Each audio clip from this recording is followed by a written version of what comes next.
سورۃ الفاتحہ کی چوتھی آیت کا آخری ٹکڑا وَإِيَّاكَ نَسْتَعِينُ، اور تجھی سے ہم مدد مانگتے ہیں، اس تعلق سے ہماری گفتگو جاری ہے۔ آیت کے اس آخری ٹکڑے میں ہم استعانت یعنی مدد مانگنے کو صرف اور صرف اللہ تعالیٰ کے ساتھ خاص کرتے ہیں کہ اے اللہ ہم تجھ ہی سے مدد مانگتے ہیں۔ ایک طرف تو یہ ہم کہہ رہے ہیں، دوسری طرف قرآن حکیم میں سورہ المائدہ میں اللہ تعالیٰ کہتے ہیں وَتَعَاوَنُوا عَلَى الْبِرِّ وَالتَّقْوَىٰ، اور تم ایک دوسرے سے مدد مانگو، مدد کرو ایک دوسرے کی، کس بات پر؟ عَلَى الْبِرِّ وَالتَّقْوَىٰ، نیکی کے کاموں پر اور تقویٰ کے کاموں پر۔ نیکی اور تقویٰ کے کاموں پر ایک دوسرے کی مدد کرو، گویا ایک دوسرے سے مدد بھی طلب کی جا سکتی ہے نیکی اور تقویٰ کے کاموں پر۔ تو یہ اخلاص کیسے ہوا جب ایک طرف ہم یہ کہہ رہے ہیں کہ ہم اللہ ہی سے مدد مانگتے ہیں، اسی سے مدد طلب کرتے ہیں، اور ایک طرف یہاں پر قرآن حکیم اس طرح کا حکم دے رہا، تو کہنے والا یہ کہہ سکتا ہے کہ آپ کا اخلاص کہاں ہوا، آپ کے پاس توحید کہاں ہوئی؟ آپ کہتے ہیں ہم صرف اللہ سے مدد طلب کرتے ہیں، لیکن یہاں پر قرآن حکیم اس کے اپوزٹ میں ایک تعلیم دے رہا ہے کہ ایک دوسرے کی مدد کرو، ایک دوسرے سے مدد طلب کرو۔ اس طرح حدیث میں آیا کہ تمہارا اپنے بھائی کو سواری پر سوار کرنا یہ صدقہ ہے، مدد کرنا اس کا یہ صدقہ ہے۔ تو دونوں میں ایک طرح سے ٹکراؤ دکھائی دے رہا ہے کہ قرآن حکیم ایک طرف اخلاص کی بات کر رہا ہے اور دوسری طرف ایک دوسرے سے مدد طلب کرنے کی بات کر رہا ہے، تو اس میں اخلاص نہیں رہ گیا۔ تو یاد رکھیں استعانت دو طرح کی ہوتی ہے، ایک استعانت یعنی مدد مانگنا اللہ تعالیٰ سے، اس کا معنی یہ ہوتا ہے کہ انسان اپنے سارے امور کو، سارے معاملات کو اللہ کی طرف سونپ دے، اللہ کو حوالے کر دے، اور تمام قسم کی طاقت اور قوت سے اپنے آپ کو بری کر لے کہ جو بھی کام میں کر رہا ہوں یہ کام نہ تو ہو سکے گا اور نہ مکمل ہو سکے گا مگر تیری مدد کے بغیر۔ یہ تیری استعانت، تیری مدد نہ ہوئی تو یہ کام نہ ہو سکے گا نہ مکمل ہو سکے گا۔ ایک معنی یہ اللہ سے مدد طلب کرنے کا مطلب ہے، اور دوسری استعانت جو غیر اللہ سے ہم کرتے ہیں یعنی اللہ کے علاوہ کسی اور سے مدد مانگتے ہیں، جو اس کا معنی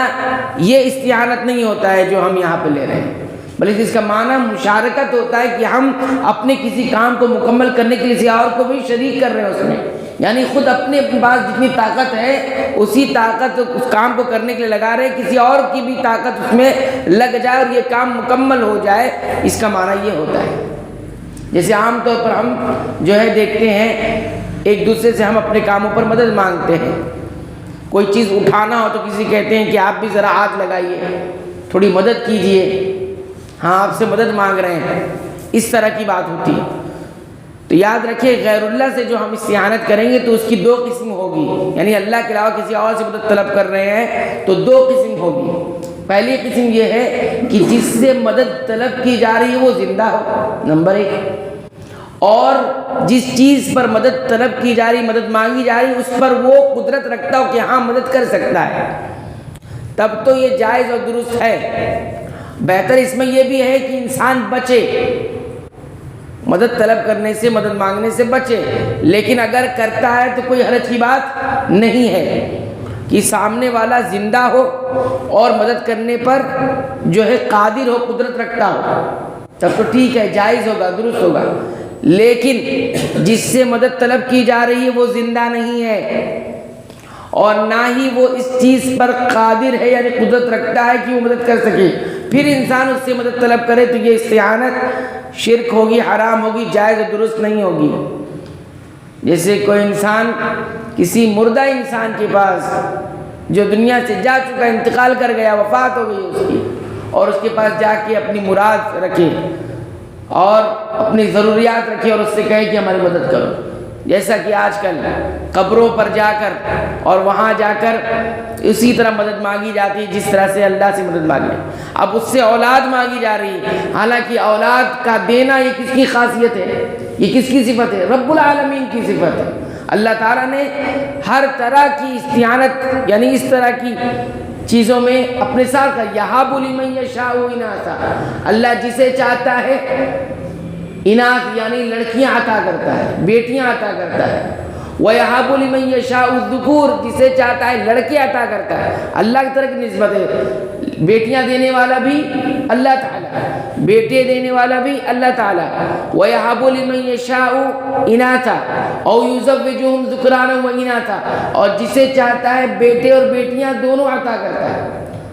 وَيَهَبُ لِمَن يَشَاءُ أَوْ يُزَوِّجُهُمْ ذُكْرَانًا وَإِنَاثًا،